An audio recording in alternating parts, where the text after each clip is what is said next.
여러분 안녕하세요. 선생님의 거꾸로 수업 5번째 영상이에요. 아마도 4단원의 마지막 영상이 될 것 같은데요. 여러분은 이 영상 보는 것 어땠어요? 선생님은 사실 이 영상 찍는 게 굉장히 부담스럽고 힘들었었거든요. 처음이라서. 그런데 다 찍고 나서 보니까 굉장히 보람차더라고요. 자, 우리는 지금 4단원 물체의 운동에 대해서 배우고 있는데요. 첫 시간에 종이 자동차를 만들고 그리고 나서 과학에서의 운동, 물체의 운동의 의미에 대해서 알아본 다음에 빠르기를 나타내는 여러 가지 표현들, 그리고 일정한 거리와 일정한 시간 동안 이동한 물체의 빠르기를 비교하는 방법에 대해서 알아보았죠. 자, 지금까지 배운 것, 어렵진 않았죠. 어쩌면 좀 당연한 것들이었을지도 몰라요. 하지만 오늘은 새로운 개념이 나오는 날이에요. 그래서 여러분들이 조금 어렵다고 느낄 수도 있을 텐데요. 자, 선생님이랑 차근차근 한번 알아봐요. 자, 오늘 배울 내용은요. 물체의 운동 6번째 시간. 물체의 무엇은 어떻게 나타낼까요? 자, 여기에 새로운 개념이 등장합니다. 속력이에요. 에이, 선생님, 속력이 뭐 처음 등장해요. 우리 이미 많이 쓰고 있는데. 맞아요. 선생님이 여러분들 자동차 경주할 때 가만히 들어보니까 이미 속도, 속력, 이런 낱말들을 참 많이 쓰고 있더라고요. 하지만 그 낱말들이 어떤 의미가 있는지 아직 정확하게 알지 못하죠.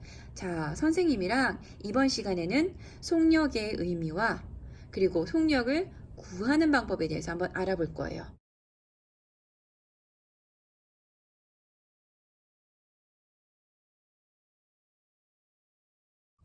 지금 여러분들이 본 사진은 2번째 시간의 물체 운동에 대해서 알아보고 각자 집에서 학교 정문까지 이동하는 거리와 그리고 걸린 시간을 조사한 자료들을 선생님이 칠판에 적어놨다가 사진으로 찍은 거예요. 빨간 동그라미 친구들은 비교적 멀리서 다니고 초록색 동그라미 친구들은 비교적 가까이서 다니는 친구들이에요. 자, 그 친구들 중에 입안에 시우와 윤수의 자료를 선생님이 여러분들한테 지금 보여주고 있어요. 자, 두 친구 중에 누가 더 빠르게 걸어왔을까요? 자, 헷갈리지 말아야 돼요. 이 질문은 선생님 윤수가 3분 13초니까 시우보다 더 빠르게 걸었어요. 이렇게 대답할 수 없어요. 선생님이 질문하는 건 누가 더 짧은 거리를 짧은 시간 동안에 걸었느냐가 아니라 누가 더 빠르게 걸었느냐예요. 선생님이랑 물체의 빠르기를 비교하는 방법은 일정한 거리일 경우에는 걸린 시간을 비교하고 일정한 시간일 경우에는 이동한 거리를 비교해서 빠르기를 비교할 수 있다고 배웠죠. 하지만 이거 보세요. 시우와 윤수는 일정한 시간도 아니고 일정한 거리도 아니에요. 다시 말하면 이 두 친구의 빠르기를 단순히 지금 나와 있는 이 자료만으로는 누가 더 빠른지 비교하기 참 어렵다는 거예요. 자, 누가 더 빠를까요? 모르겠다. 그런데 여러분, 만약에 우리가 시우와 윤수가 1분, 같은 시간, 일정한 시간 동안에 걸은 거리를 구할 수 있다면 우리는 두 친구 중에 누가 더 빠른지 비교할 수 있지 않을까요? 자, 이럴 때 필요한 개념이 바로 속력이라는 개념이에요. 속력은 단위 시간, 다시 말하면 일정한 시간이죠. 1초, 1분, 1시간 이렇게 시간의 단위가 되는 시간 동안 물체가 이동한 거리를 나타낸 것이에요. 속력 구하기 되게 어렵겠다. 아니에요. 속력 구하는 거 굉장히 쉬워요. 자, 속력을 구하는 방법은요. 이동한 거리를 걸린 시간으로 나누어 주기만 하면 돼요. 밑에 이것들이 바로 속력을 나타낸 것이거든요.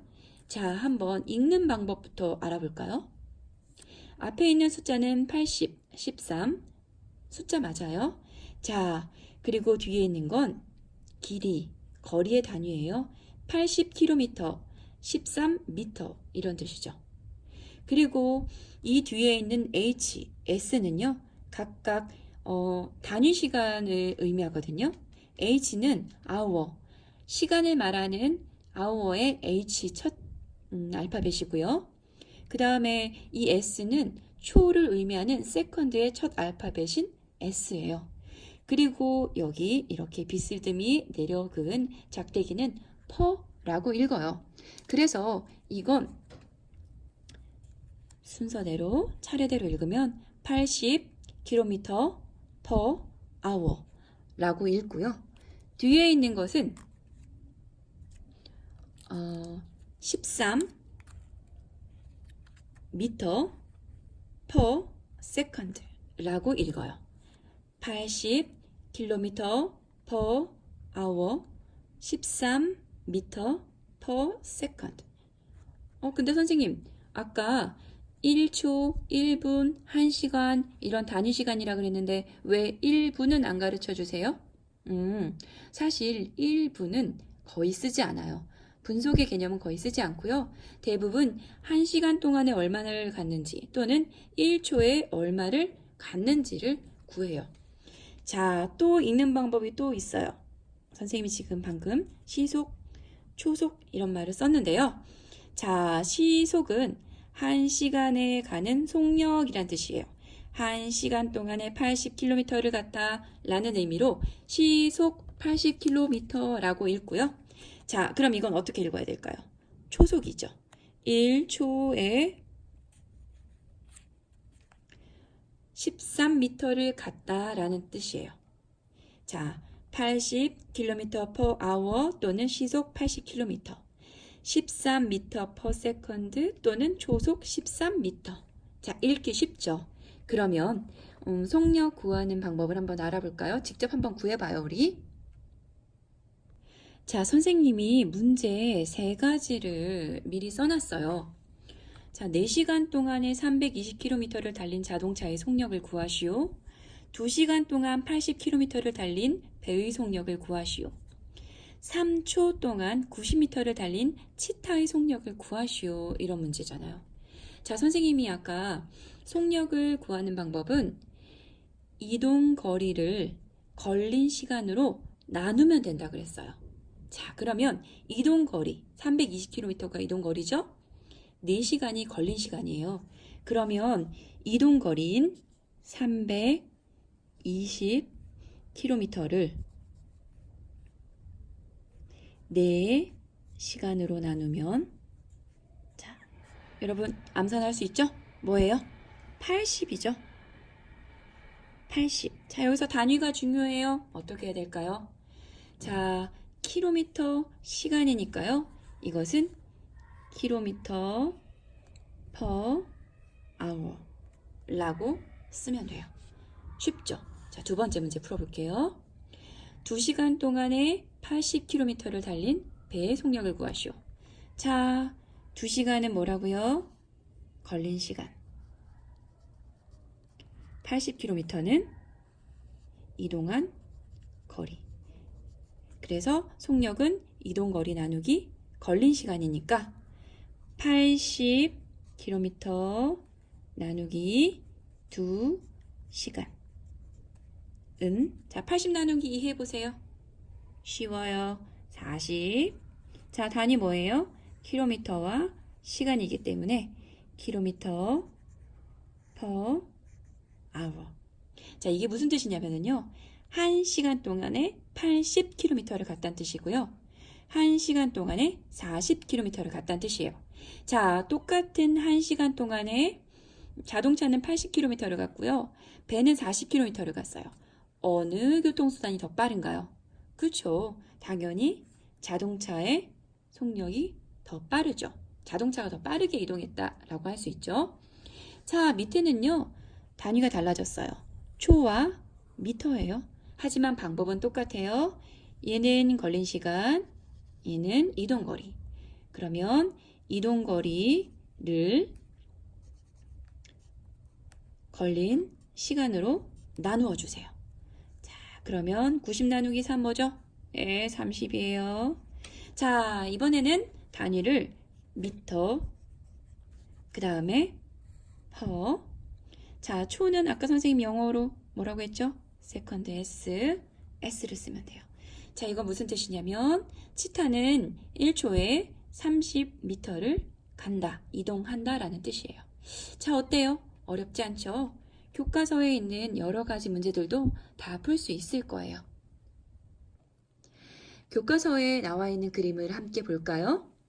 교과서에서는 서로 다른 교통수단과 이동하는 사람들이 서로 다른 표현으로 자신의 빠르기를 나타내고 있어요.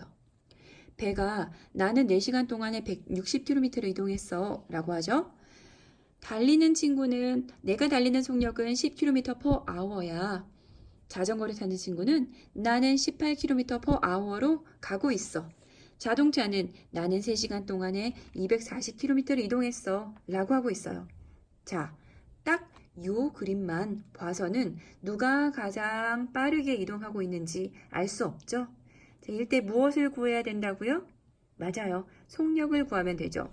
물론 이 친구와 이 친구는 친구 맞죠?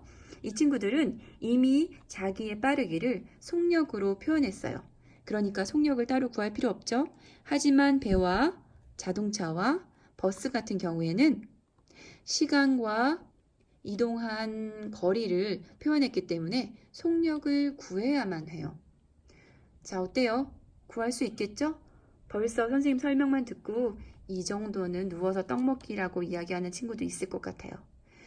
자, 오늘 수업 영상은 속력이라는 새로운 개념이 들어오면서 약간 어려웠죠. 재밌다기보다는. 자, 그래도 여러 번 구해보고 익숙해지면 우리 생활에서 굉장히 유용하게 쓰이는 개념이기 때문에 편안하게 쓸 수 있을 거예요.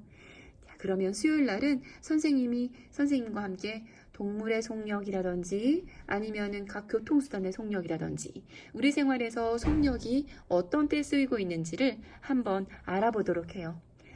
오늘 영상은 2번 또는 3번 정도 반복해서 보고 왔으면 참 좋겠어요. 자, 그러면 선생님이랑 과학 시간에 만나요. 오늘도 고생 많았어요. 여러분 안녕.